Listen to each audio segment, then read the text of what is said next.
Well, when it comes to pagsasama-samang superhero, nauna na diyan yung Super Ringo.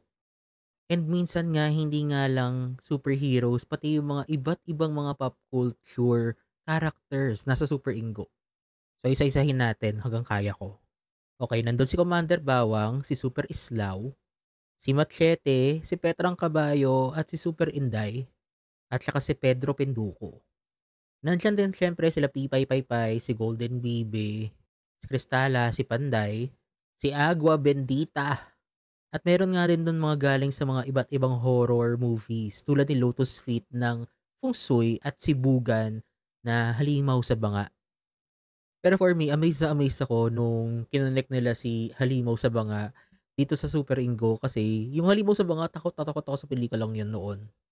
Pero since 2006 pa naman 'tong Super Ingo, I think it is good na ma-reboot na rin 'to and masama na rin yung mga iba't iba pang mga superheroes at mas ma-explore pa yung story.